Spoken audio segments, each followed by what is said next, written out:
ఈ వీడియోలో ఈ ఫ్లవర్స్‌ని చూపించడానికి రీజన్ ఏంటంటే, ఫ్లవర్స్‌తో పాటు మొక్కలు కూడా చూపించానండి.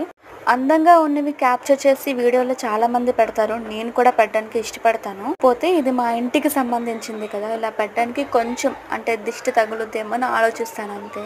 లాస్ట్ టైం చూపించేటప్పుడు మా హ్యాంగర్స్ అన్నీను మా పెరట్లోనే ఉండేవి. ఇప్పుడు హ్యాంగింగ్ చేసాము. కొన్ని వరకే హ్యాంగింగ్ చేసాము. ఇంకొన్నైతే ఉంచాము. సరేలేండి. నేను లాస్ట్ వీడియోలో నేను నైట్ పెట్టిన వీడియోలో నేను ఏమని చెప్పానంటే, మా ఇంట్లో జరిగిన ఏదైనా నెగిటివ్ ఎనర్జీని మేము ఫేస్ చేస్తే ఖచ్చితంగా మీతో షేర్ చేసుకుంటామని చెప్పాను. అదే ఇప్పుడు షేర్ చేసుకుంటున్నాము. మేము చిన్నగా ఉండేటప్పుడు ఏంటంటే, అప్పుడు నేను థర్డ్ క్లాస్. మా అమ్మమ్మ వాళ్ళకి ఏం జరిగిందంటే, వాళ్ళకి చాలా ఆవులు ఉండేవన్నమాట.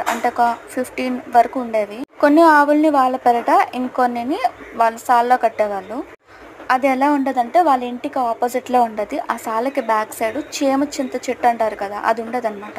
ఆవులన్నీ ఏమయ్యావంటే సడన్గా ఒకదాని తర్వాత ఒకటి కంటిన్యూస్గా చనిపోతూనే ఉన్నాయి. బాగాలేకపోవడం అలా ఏం కాదు, డైరెక్ట్గా చనిపోవడమేమి.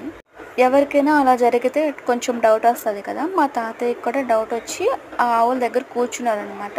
అలా కూర్చున్న టైంలో చింత చెట్టు అని చెప్పాను కదా, అక్కడ పైనుంచి కిందకి పాము దిగి పాలు తాగి మళ్ళీ వెళ్ళిపోయిందంట.